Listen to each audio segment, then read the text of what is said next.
The word that shouldn't Please work. don't. The night Estelle Mercer slipped Stay into back, I Nightborn beg Palace, you. she wasn't trying to steal anything. Please Not really. don't. She was trying to Control steal yourself. warmth. Trying to steal No! a single Enough! hour where her hands didn't shake from cold, where her stomach didn't claw at her ribs, where the world didn't look through her like she was fog. The city outside the palace gates was a winter mouth, biting, swallowing, cruel. Snow had turned to ice on the sidewalks, and the alley where Estelle usually slept smelled like old rain and rust. She'd wrapped herself in newspaper and prayed the wind would forget her, but the wind didn't forget anyone. It found her every time. So when she heard a kitchen boy whisper at the cathedral steps that Nightborn Palace was hiring, just to wash pots, just to scrub floors, just to carry trays, something desperate and hopeful cracked open in her chest. She didn't have shoes that matched. She didn't have papers. She didn't have a coat that could stop the cold. But she had one thing, a dress. A crimson gown she'd found folded in a donation bin behind the cathedral, wrapped in a sheet like it had been discarded in anger. The fabric was heavy, stitched with tiny black pearls. It made her look like someone who belonged in a place with chandeliers and guards. It was the first time in months she'd looked at herself and not seen a ghost. So she put it on. And she walked toward the palace like she had every right to knock. She didn't get to knock. The moment she crossed the threshold, the marble hall swallowed her footsteps and spat her out into silence. Gold sconces flickered along walls carved with ancient symbols, and the air smelled faintly of cedar smoke and something darker, like a storm held inside stone. A guard saw her bare feet first, then the dress, then the small crest stitched near the hem, so small Estelle hadn't noticed it until the guard's eyes narrowed. His voice cut through the hall like a blade. Stop. Estelle stopped so fast her breath stuttered. The second guard stepped forward, silver baton crackling with faint violet energy. Where did you get that gown? Estelle's throat tightened. Words felt dangerous in places like this. I found it. They didn't believe her. Of course they didn't. People never believed girls like Estelle when they said they found something. They believed in the worst version of her because it was easier than imagining the world had pushed her this far down. And then someone laughed. High and delighted, like cruelty was entertainment. Lady Cordelia Ashworth floated down the staircase with a group of noble girls behind her, all velvet cloaks and jeweled throats, all mouths shaped into pretty sneers. Her hair shone like polished copper under the palace light. Her eyes, pale and sharp, landed on Estelle like a hunter seeing a limp rabbit. Oh, Cordelia said, drawing the sound out. Look what the snow dragged in. Estelle's cheeks burned. She tried to step backward, but one guard blocked her path. Cordelia descended slowly, enjoying every inch of the moment. Did you really think you could sneak into Nightborn Palace wearing my dress? That you could blend in with your betters? Estelle looked down, heart pounding. Near the hem, stitched in elegant thread, was the crest Cordelia had likely worn since birth like a second skin. Cordelia leaned in close enough that Estelle could smell sweet perfume and something metallic beneath it. You know what we do to thieves here? Estelle swallowed. I'm not a thief. Cordelia's smile sharpened. Everyone says that right before they beg. One of the noble girls giggled. Another whispered, she's shaking. Estelle hated that part the most, how her body betrayed her. She could hold her head up. She could keep her voice steady. But her hands trembled in the cold, and the palace warmth made the contrast even worse, like her skin didn't know what to do with kindness anymore. Remove her, Cordelia ordered, as if she was ordering the clearing of a dirty plate. Throw her back where she belongs. The guard lifted his silver baton, and the air shifted. A low growl rolled through the hall. Not from any human throat. From something deeper. Something that didn't growl to warn, it growled to remind everyone it could end them. Estelle turned, and her blood went thin. The creature standing between her and the only exit was not a dog. Calling it a dog would be like calling a hurricane a breeze.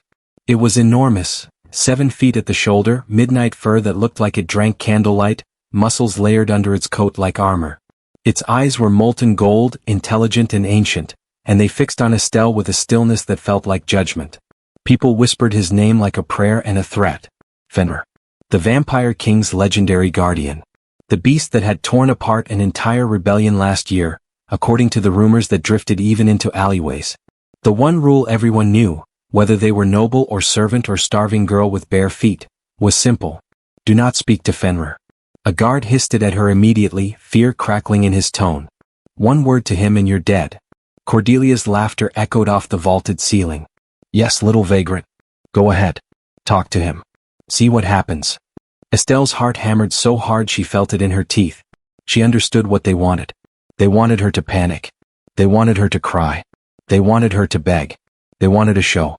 But Estelle had spent 3 months learning what happens when you beg the wrong people. Sometimes they throw you a crust of bread. Sometimes they kick you for making them feel guilty. And sometimes, worse, sometimes they smile like Cordelia and pretend your pain is a game. Estelle stared at Fenrir's golden eyes, and something unexpected happened. She didn't see a monster. She saw loneliness. It wasn't a thought. It was a feeling that hit her like memory, like the ache in her chest when she watched warm windows from the street. Fenrir stood surrounded by guards and marble and fear, and yet he looked like no one had ever touched him gently. Like he existed in a cage made of respect. Cordelia snapped her fingers. Well? The baton crackled. Estelle knew this moment would decide everything. She was going to be thrown out into the snow. Or beaten. Or worse. And if she was going to lose, she wanted to lose as herself. Not as the version of her Cordelia tried to write. So she spoke. Not to Cordelia. Not to the guards. To the beast. Her voice came out small, but it carried because the hall was holding its breath. Alone, Estelle whispered. The word should have meant nothing.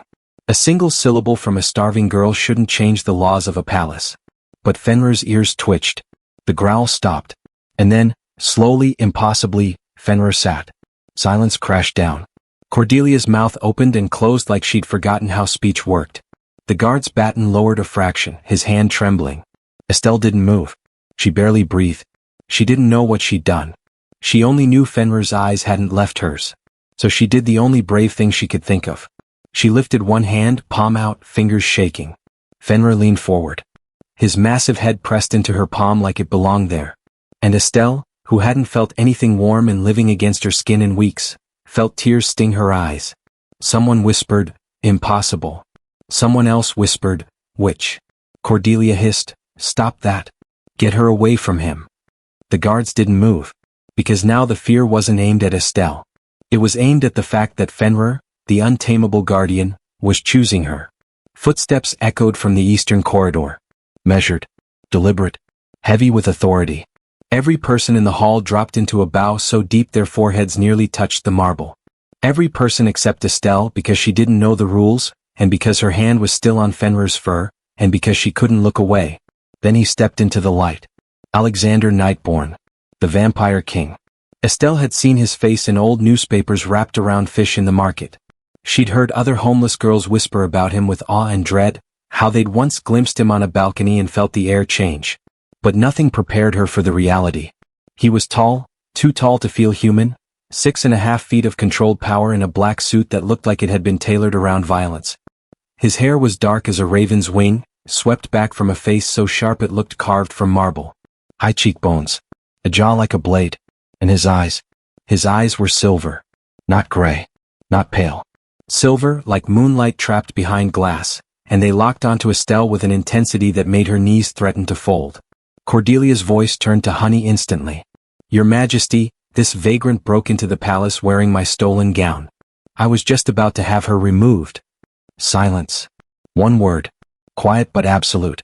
Cordelia's mouth snapped shut with an audible click. Alexander moved closer. His step was calm. Predatory.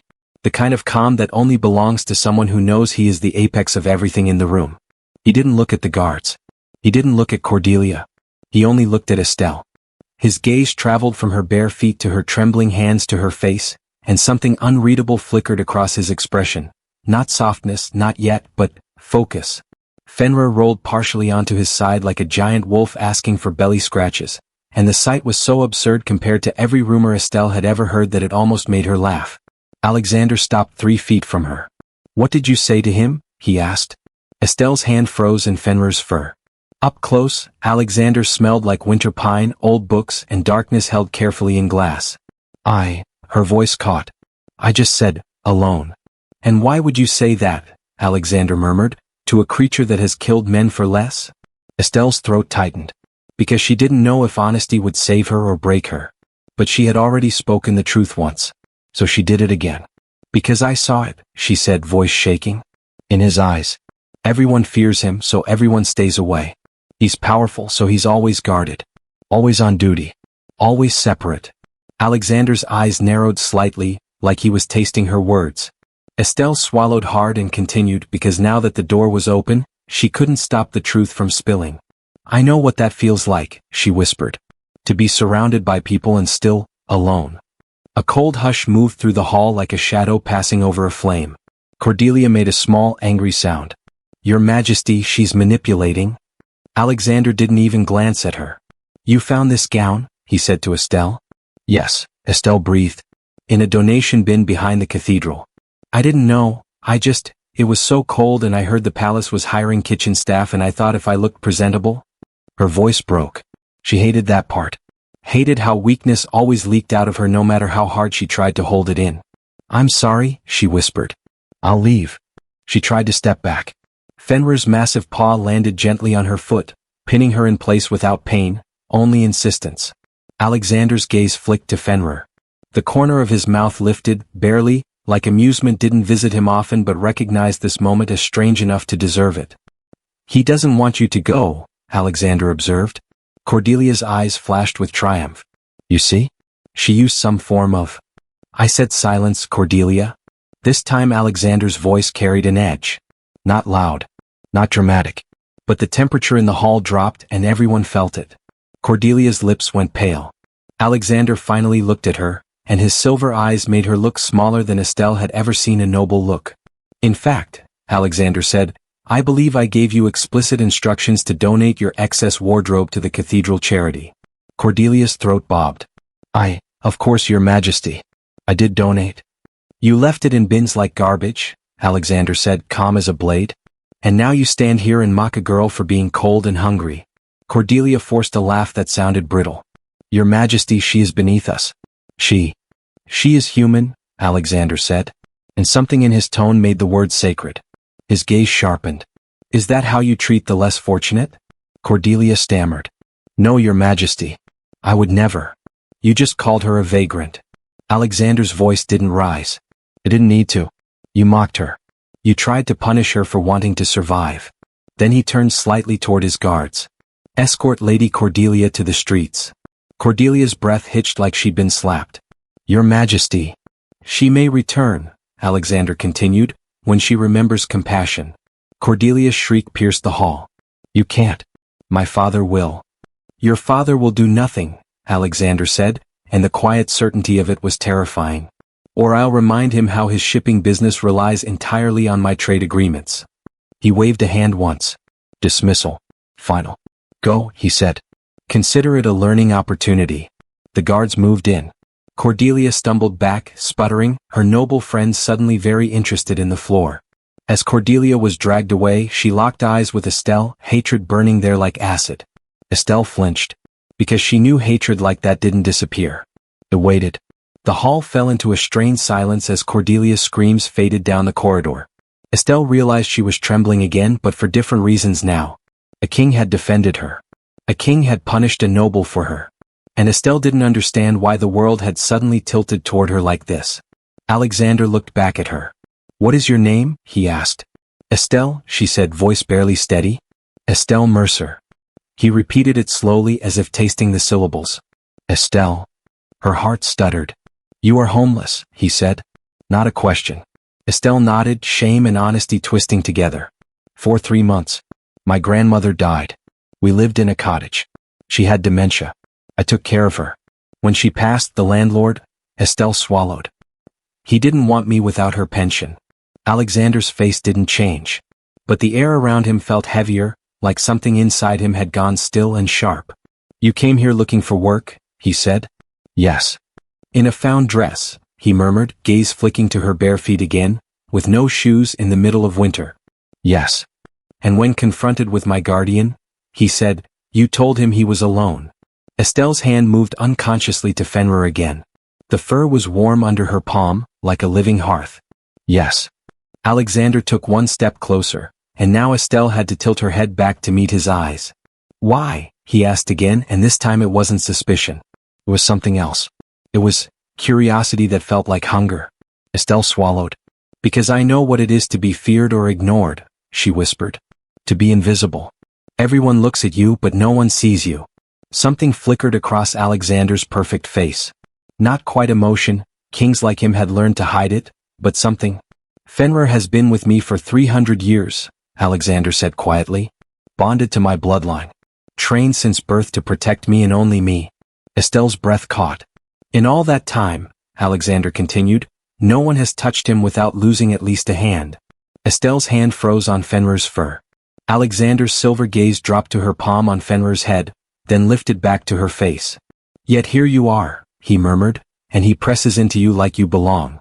Estelle's throat tightened. I'm sorry. Don't be, Alexander said, and the words sounded like a decision. He extended his hand. Flawless. And unexpectedly warm, when Estelle hesitantly placed her trembling hand into his. The warmth wasn't just physical. It was the warmth of being treated like a person. Come with me, he said. Estelle blinked, confused. Where? Somewhere we can speak without an audience, Alexander replied. Estelle glanced around the hall. Guards. Servants. Nobles pretending not to stare. Everyone pretending this wasn't the strangest thing they'd ever witnessed. She should refuse. She should thank him and leave before Cordelia's hatred turned into something worse. But then Fenrir nudged her hand, almost encouraging her. And Alexander's grip was steady, not possessive, just certain, like he'd offered her a bridge and trusted her to step onto it. Okay, Estelle whispered. For the first time in months, the word didn't feel like surrender. It felt like a door opening.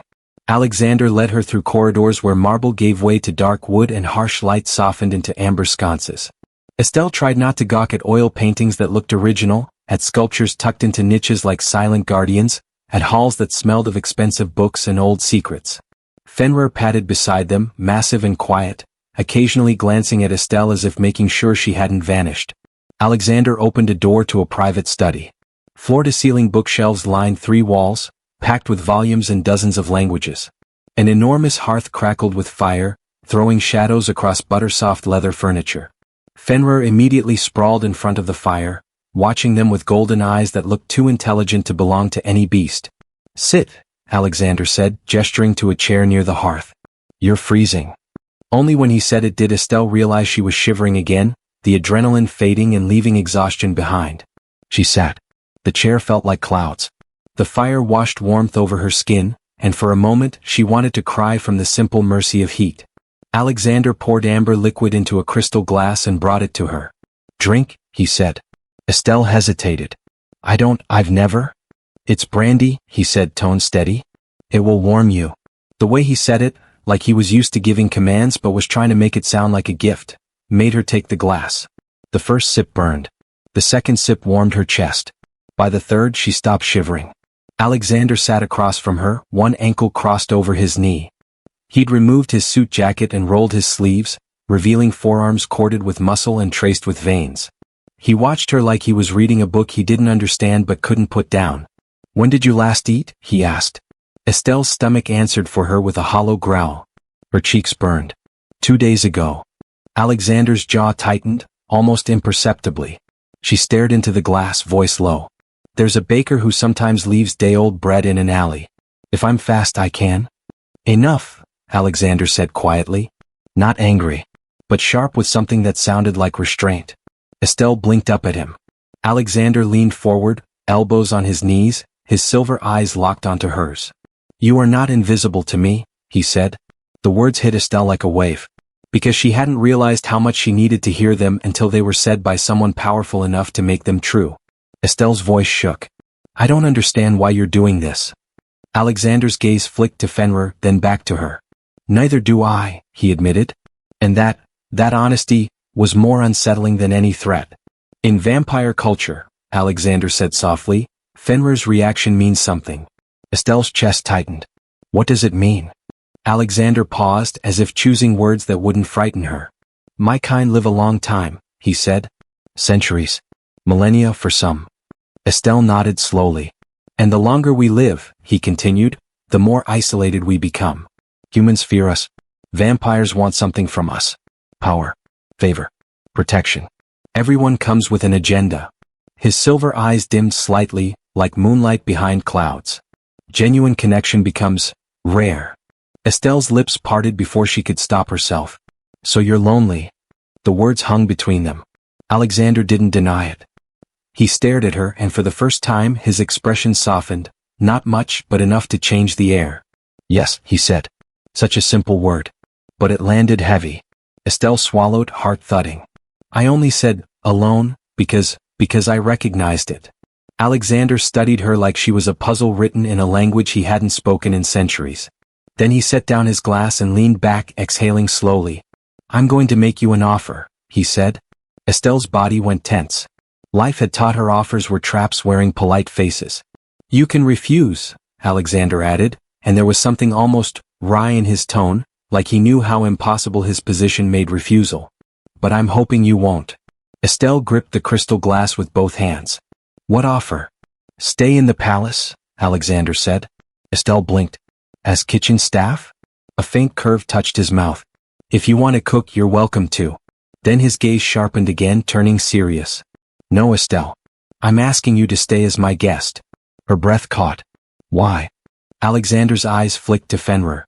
Because my guardian, an extension of my blood, my power, has chosen you. He looked back at Estelle. And because you looked at something everyone fears, he said quietly, and you saw pain instead of danger. Estelle's throat tightened.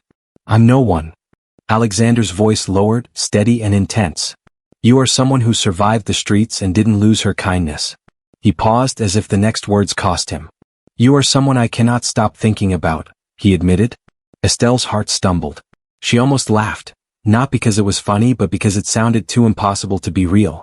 What would people say, she whispered. Your court, your nobles. I don't care, Alexander said, and the certainty of it was terrifying. Then, as if he sensed her fear, he lifted one hand in a calmer gesture. I am not asking you for anything you do not wish to give, he said. Not your body. Not your freedom. Not your dignity. Estelle's eyes stung. Because no one had said words like that to her in a long time. I will give you a sweet, Alexander continued. Warmth, food, safety, and time. If you decide you dislike this life, you will leave with enough money to start again properly. A real start. Estelle's hands shook. Not from cold. From choice. Alexander's silver eyes held hers, unwavering. I am not trying to trap you, he said quietly. I'm trying to offer you a door. Estelle looked down at her bare feet. At her borrowed dress. At her empty hands. Then she looked at Fenrir, huge, deadly and gentle only with her. Then back to Alexander Nightborn, the cold king who had just punished a noble for cruelty and offered a starving girl a place near his fire. She didn't trust fairy tales. But she trusted one thing. She had nothing left to lose by choosing warmth. Okay, Estelle whispered. Alexander's expression changed, just slightly, like sunrise touching the edge of a storm. Good, he said. Then he stood in one smooth motion and offered her his hand again, not like a command this time. Like an invitation. First lesson, he said. You are not a servant here. Estelle's throat tightened. You are my guest, Alexander said. And if anyone, vampire, human, noble, servant, treats you poorly, you come to me. She nodded, unable to speak. Alexander called into the corridor, and a human woman appeared almost instantly, mid-40s, kind eyes, practical hair pinned up. Mira, Alexander said. This is Estelle Mercer. Prepare the rose suite. Send for a cobbler and a dressmaker in the morning. Tonight, bring her something comfortable. And food. Something hot. Mira's eyes widened, then she composed herself with professional grace. Of course, Your Majesty. Mira turned to Estelle, voice gentle. Miss Mercer, if you'll come with me. Estelle stood on shaky legs. At the door, she hesitated and looked back at Alexander. He gave her a small nod, encouragement without pressure. Fenrir rose and moved to her side, pressing against her leg like a promise. He will guard your door tonight, Alexander said. And honestly, I think he would refuse to leave you anyway. Estelle's voice came out raw. Thank you. Alexander's gaze held hers. Don't thank me yet, he murmured. You may hate palace life. Then his mouth curved into the smallest smile. But I don't think you will, he said softer. Sleep well, Estelle. Her heart stuttered at the way he said her name. You too, she whispered, then added, uncertain, Your Majesty. Alexander's eyes glinted. Alexander, he corrected. When it's just us.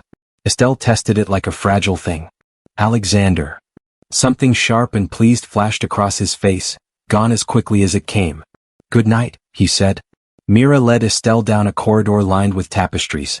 The rose suite was larger than the cottage Estelle grew up in, larger than anything she'd ever been inside. A bed with heavy blankets. A bath that steamed. Windows that looked out over the palace grounds like a world she'd never been allowed to imagine. Fenrir settled in front of the door like a living wall. Estelle stood by the window, staring at the city beyond, the streets where she'd been freezing only hours ago. This morning she was invisible. Tonight she was inside the palace of the Vampire King. And the strangest part was this. For the first time in months she didn't feel alone. But somewhere deep in her chest, a quiet fear whispered too. Because doors like this didn't open without consequences. And Cordelia's hatred hadn't disappeared. It had only been postponed. The palace that watches you breathe. Estelle woke to warmth. Real warmth. Not the sharp, fleeting heat of a stolen cup of soup. Not the desperate friction of rubbing numb hands together. This warmth wrapped around her like it had been waiting for her all along. Thick blankets, a fire still murmuring somewhere beyond her awareness, air that didn't bite when she inhaled. For one fragile second she thought she was dreaming. Then she moved. The sheets whispered instead of crunching like newspaper. Her bare feet sank into carpet instead of stone. The scent of roses and clean linen filled her lungs. Estelle sat up so fast the room spun. The rose suite. Alexander's palace. Fenrir. Her heart began to race, fear and disbelief tangling together. She pressed her hands to her chest, grounding herself. This was real. She wasn't back in the alley. She wasn't waking to frostbitten fingers and stolen sleep. She was here. Light filtered through tall windows draped in sheer curtains, turning the room gold. Estelle swung her legs over the side of the bed and immediately gasped. The carpet was warm. Not just soft. Warm. A small, broken laugh escaped her before she could stop it. At the sound, a massive shadow shifted near the door. Fenrir lifted his head. Estelle froze. In daylight, or what passed for daylight in the vampire capital, he was even more enormous. His fur caught the light like liquid midnight, his golden eyes alert and sharp. For one heartbeat, fear flared again, instinct screaming that this was still a creature capable of tearing her apart. Then Fenrir stood, patted across the room, and gently pressed his massive head into her knee. Estelle laughed for real this time, breathless and disbelieving. "Good morning to you too," she whispered. Fenrir huffed, tail thumping once against the carpet like a drumbeat. A soft knock came at the door. Estelle startled, then remembered she wasn't trespassing. She was a guest. "Yes," she called. Mira entered with a tray balanced on her arms, steam curling upward. She paused when she saw Estelle awake and smiled. "I thought I heard movement," Mira said warmly. "His Majesty asked that you be allowed to wake naturally, but breakfast is ready whenever you are." The smell hit Estelle like a physical blow. Fresh bread, eggs, something sweet and buttery. Her stomach clenched painfully. Thank you," Estelle said, suddenly self-conscious.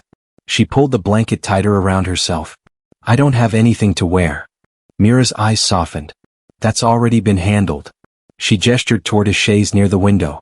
Folded neatly were soft clothes, simple, elegant, and unmistakably new. A pale sweater. Dark leggings. Slippers lined with fleece. Not a costume. Not a uniform. Clothes chosen for comfort. Estelle's throat tightened. "Take your time," Mira said gently. "And Estelle?" She hesitated, then added quietly, "I've served this palace for 20 years. I've never seen Fenrir take to anyone like this. Or His Majesty for that matter." Fenrir's tail thumped again as if agreeing. Mira set the tray down and left without another word. Estelle dressed slowly, reverently, like the clothes might vanish if she rushed. When she slipped her feet into the slippers, she closed her eyes. Warm. Always warm. She ate carefully at first, afraid her body would reject real food after days of scarcity. But the hunger won. The bread was crusty and soft inside. The eggs were rich. There was fruit she didn't recognize and tea that tasted faintly of honey. Fenrir watched her eat with unsettling focus. "What?" Estelle asked softly. Fenrir's ears flicked. She smiled. "I'm not going to take it from you." Fenrir seemed satisfied with this answer. When she finished, a different kind of nervousness settled in. Alexander. He'd said breakfast together, if she was comfortable. Was she? Estelle stood by the mirror, smoothing the sweater over her ribs, trying to make herself look like she belonged in a place where power lived in the walls. She didn't. She still looked like herself, slender from hunger, eyes too big for her face, hair falling in soft waves she didn't know how to tame. She took a deep breath. "I can do this," she whispered to her reflection. Fenrir huffed. The corridors felt different by day. Less threatening. Still grand, still heavy with history but softer somehow. Servants moved with quiet efficiency, many of them human. Some glanced at Estelle with curiosity. A few smiled. Others bowed, not deeply but respectfully. It unsettled her. She kept waiting for someone to tell her she didn't belong. No one did. Alexander was already in the dining room when she arrived. He stood near a tall window, hands clasped behind his back, silver eyes focused on the city below. In daylight his power didn't fade, it sharpened. His suit was dark, perfectly cut, his posture relaxed but alert, like a predator who didn't need to prove anything. He turned when he sensed her. The moment his gaze landed on her, something shifted. Not hunger. Not command. Relief. "You slept," he said, and the way he said it mattered. "Yes," Estelle replied softly. "Very well." His eyes flicked briefly to Fenrir, who immediately positioned himself at Estelle's side. Alexander exhaled slowly, like some unseen tension eased. "Good." They sat. Breakfast was quiet at first. Not awkward, just careful. Like two people learning the edges of something fragile. "I've arranged a temporary status for you," Alexander said eventually. "You are officially under my personal protection." Estelle nearly choked on her tea. "Officially?" "Yes." He watched her over the rim of his cup. "Which means anyone who harms you answers directly to me." Her hands tightened around the porcelain. "Including nobles?" "Especially nobles," Alexander said calmly. She swallowed. "Cordelia." Alexander's eyes cooled a fraction. "Is spending the night where you did 3 days ago." Estelle winced. "She'll hate me forever." "Yes," Alexander agreed. "She will." That should have frightened Estelle more than it did. "I won't let her touch you," Alexander said, voice low and absolute. Something warm and dangerous coiled in Estelle's chest at the certainty of it. He studied her for a moment, then asked, "Tell me about your grandmother." The question surprised her. "She was gentle," Estelle said slowly. "Before the illness. She used to hum while she cooked.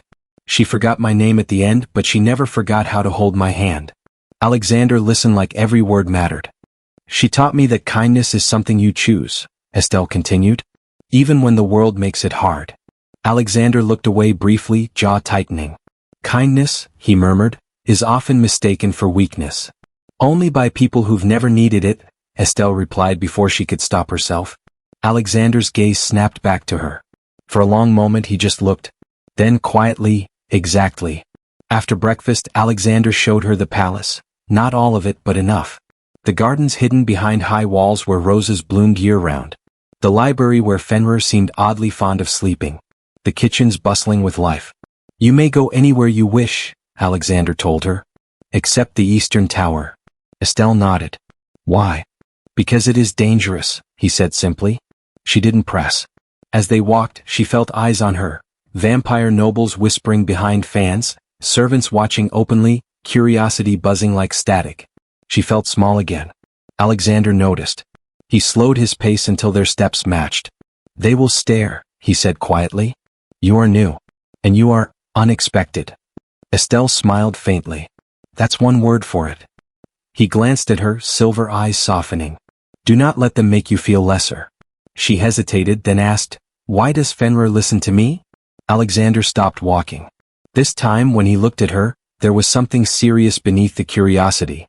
"That," he said, "is a question I have been asking myself since last night." He led her into a smaller, private sitting room. Fenrir lay at the door, alert. "In ancient vampire lore," Alexander began, "there are rare humans called whispered." Estelle's heart skipped. "Whispered." "Humans whose souls resonate with old magic," Alexander explained. "They cannot command power, but they can reach it. They are heard by things that no longer listen." Estelle's mouth went dry.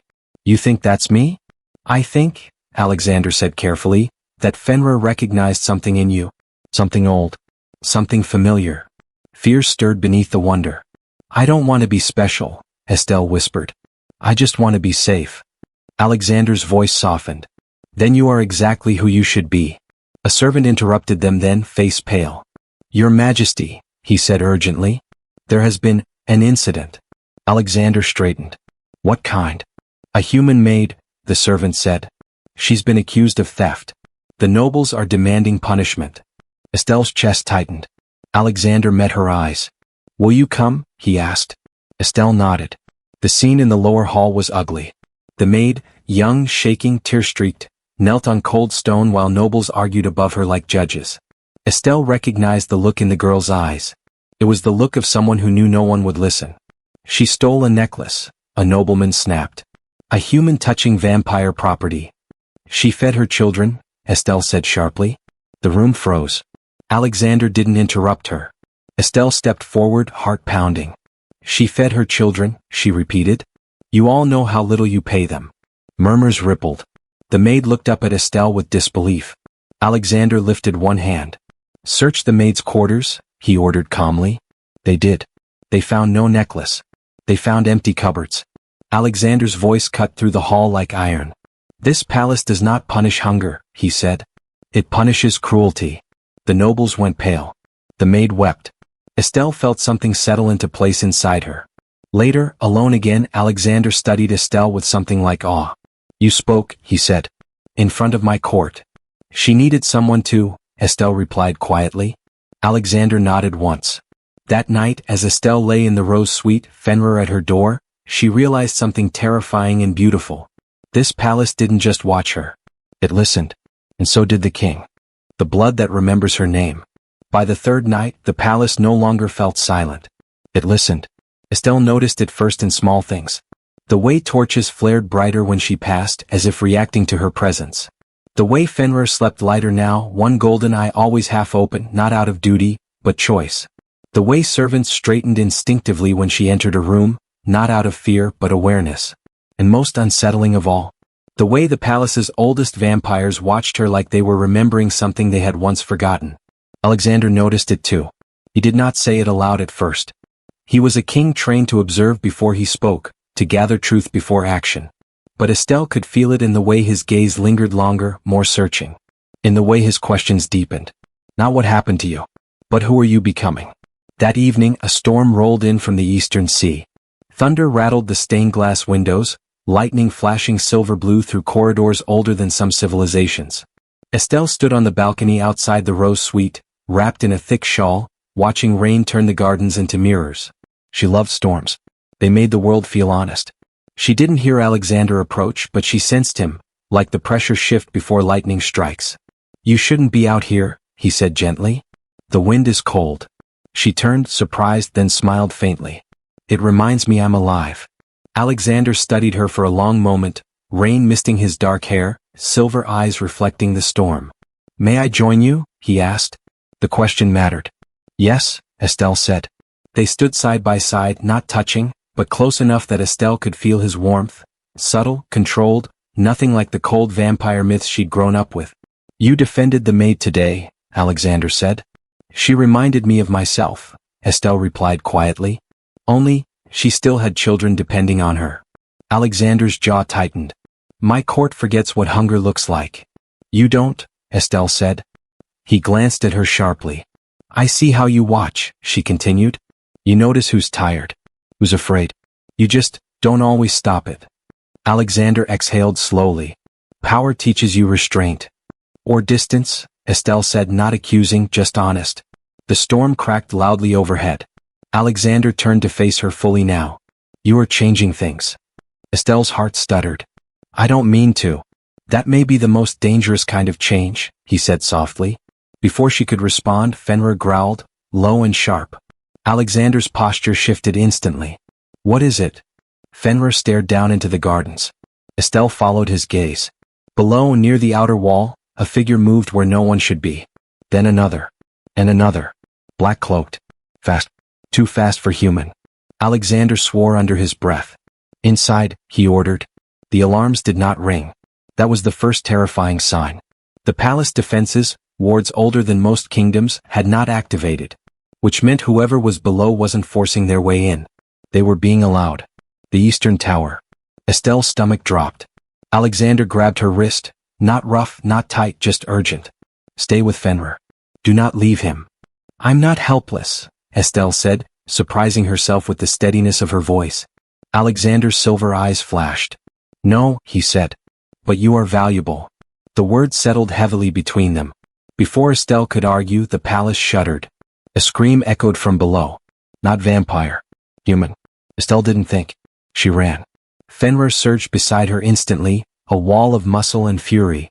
Alexander cursed and followed, shadows bending unnaturally around him as he moved. They reached the servants' wing to chaos.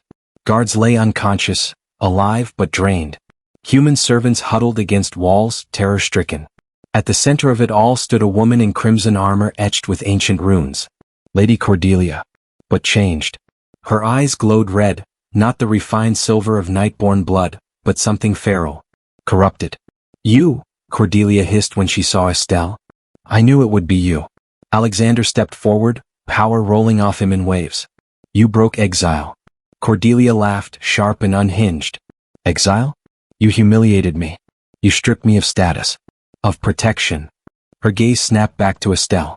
And all for her. Estelle's heart pounded, but she didn't step back. You left me to freeze, Cordelia continued. So I remembered old alliances. Old blood. Alexander's voice went cold. You allied with the bloodbound. The room went still. Even Fenrir tensed. The bloodbound were legend. Vampires who rejected restraint, who fed until they burned themselves hollow. Monsters to monsters. Cordelia smiled. They taught me something you forgot, Alexander. She pointed at Estelle. She is not ordinary. Estelle's breath caught. The palace knows her, Cordelia snarled. The wards bent for her. The beast bowed for her. You feel it too. Alexander's eyes flicked to Estelle, sharp, searching, protective. Cordelia lifted a blade humming with dark energy. She is whispered. And she belongs to the old magic. Cordelia lunged. Fenrir moved faster. The clash shook the hall, fang against rune-forged steel, Alexander's power slamming into Cordelia like a tidal wave. The bloodbound surged from the shadows. Chaos exploded. Estelle backed against the wall, heart hammering, mind screaming do something. A bloodbound vampire broke through, eyes wild, moving straight for Alexander's unguarded flank. No! Estelle shouted. The word tore out of her like lightning. Time slowed. Something answered her. The air vibrated. The palace floor flared with ancient symbols. Older than Nightborn rule, older than vampire kings. Fenrir roared, but it wasn't rage, it was recognition. The bloodbound vampire froze mid-strike, clutching his head, screaming. Alexander stared at Estelle in shock. What did you do? He demanded. I don't know, Estelle gasped. I just asked him to stop. Cordelia staggered back, eyes wide with terror now. It's true, she whispered. You're truly whispered. The remaining bloodbound fled. Cordelia fell to her knees. Alexander stood over her, power crackling dangerously. You endangered my people, he said. Cordelia laughed weakly, blood on her lips. You'll never be free of her now. Alexander's hand tightened. Estelle stepped forward.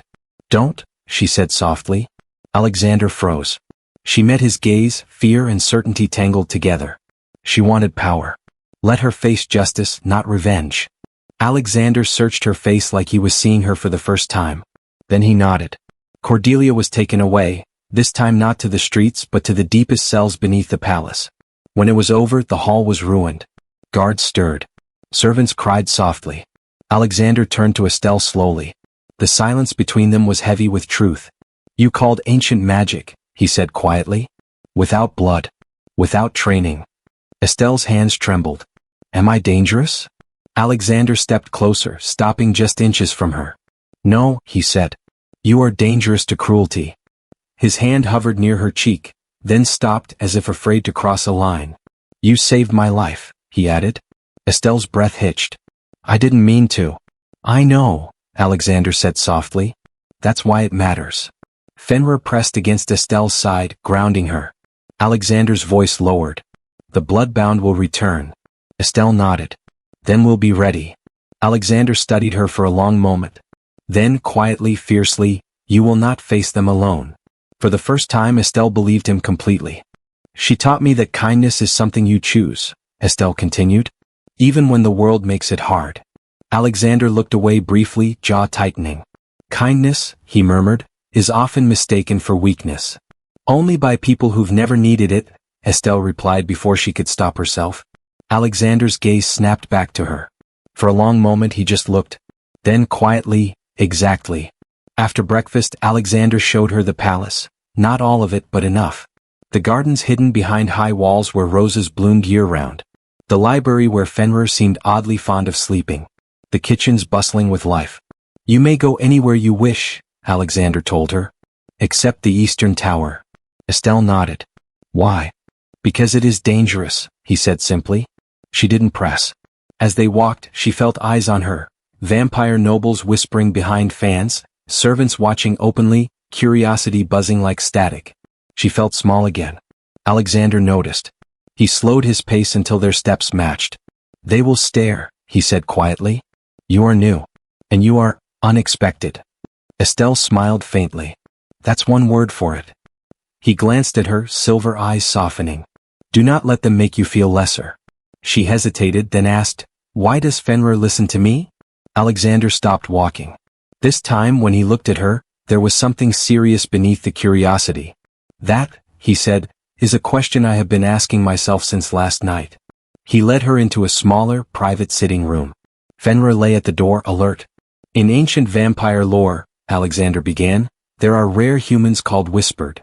Estelle's heart skipped. Whispered. Humans whose souls resonate with old magic, Alexander explained. They cannot command power, but they can reach it. They are heard by things that no longer listen. Estelle's mouth went dry. You think that's me? I think, Alexander said carefully, that Fenrir recognized something in you. Something old. Something familiar. Fear stirred beneath the wonder. I don't want to be special, Estelle whispered. I just want to be safe. Alexander's voice softened. Then you are exactly who you should be. A servant interrupted them, then, face pale. Your Majesty, he said urgently. There has been an incident. Alexander straightened. What kind? A human maid, the servant said. She's been accused of theft. The nobles are demanding punishment. Estelle's chest tightened. Alexander met her eyes. Will you come? He asked. Estelle nodded. The scene in the lower hall was ugly. The maid, young, shaking, tear-streaked, knelt on cold stone while nobles argued above her like judges. Estelle recognized the look in the girl's eyes. It was the look of someone who knew no one would listen. She stole a necklace, a nobleman snapped. A human touching vampire property. She fed her children, Estelle said sharply. The room froze. Alexander didn't interrupt her. Estelle stepped forward, heart pounding. She fed her children, she repeated. You all know how little you pay them. Murmurs rippled. The maid looked up at Estelle with disbelief. Alexander lifted one hand. Search the maid's quarters, he ordered calmly. They did. They found no necklace. They found empty cupboards. Alexander's voice cut through the hall like iron. This palace does not punish hunger, he said. It punishes cruelty. The nobles went pale. The maid wept. Estelle felt something settle into place inside her. Later, alone again, Alexander studied Estelle with something like awe. You spoke, he said. In front of my court. She needed someone to, Estelle replied quietly. Alexander nodded once. That night, as Estelle lay in the rose suite, Fenrir at her door, she realized something terrifying and beautiful. This palace didn't just watch her. It listened. And so did the king. The queen who chose to remain human. The bloodbound returned at dawn. Not with stealth. Not with whispers. But with fire. The eastern sky burned crimson as ancient wards screamed to life. Bells tolling through Nightborn Palace with a sound so old it felt carved into bone. Estelle woke before the first shout reached the halls, heart already racing, breath caught in that strange space between fear and certainty. Fenrir was on his feet instantly. Not growling. Waiting. Alexander, Estelle whispered, already rising. The door opened before she reached it. Alexander stood there fully dressed, silver eyes blazing, power coiled tight beneath his calm. He took her in, barefoot, hair loose, fear in her eyes, and something fierce and protective sharpened his expression. They've breached the outer ring, he said. Not the palace. Yet, Estelle replied. Alexander didn't argue. He extended his hand. This time she took it without hesitation. They reached the great balcony overlooking the city as flames rose beyond the walls. The bloodbound flooded the streets, dozens of them, feral and unrestrained, feeding openly, tearing through guards and civilians alike. The sight made Estelle's chest burn. They don't want the palace, Alexander said grimly. They want you. Estelle's fingers tightened in his. Then they won't take me. Fenrir stepped forward, muscles rippling, a living barrier between Estelle and the world. The ancient beast's presence alone made lesser bloodbound hesitate, but not enough. A roar split the air. The leader emerged, tall, hollow-eyed. His skin etched with burning veins, his mouth stained dark with blood.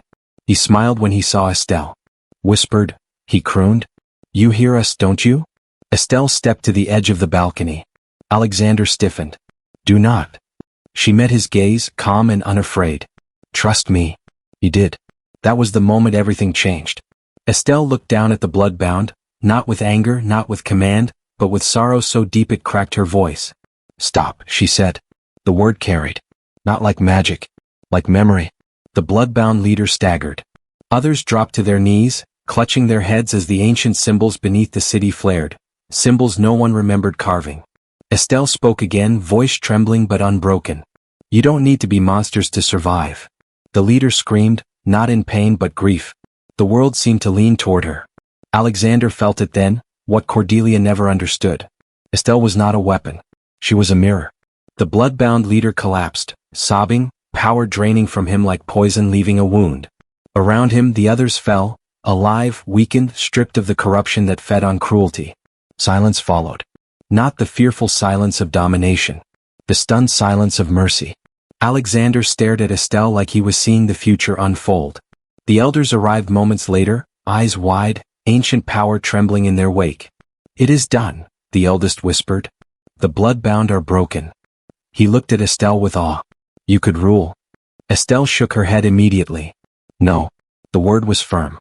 "I won't rule through fear or worship," she said. "I won't become something that stops listening." Alexander turned to her slowly. Silver eyes. Bare soul. "What will you be then?" he asked. Estelle took a breath and smiled softly. "I'll stay human." A gasp rippled through the gathering. The elder frowned. "You would refuse immortality?" "Yes," Estelle said. "Because this world needs someone who remembers what it feels like to be cold. Hungry. Small." She looked at Alexander. "And it needs a king strong enough to stand beside that." Alexander dropped to one knee. Not as ceremony. As truth. "I will," he said simply. Estelle's hands shook as she helped him stand.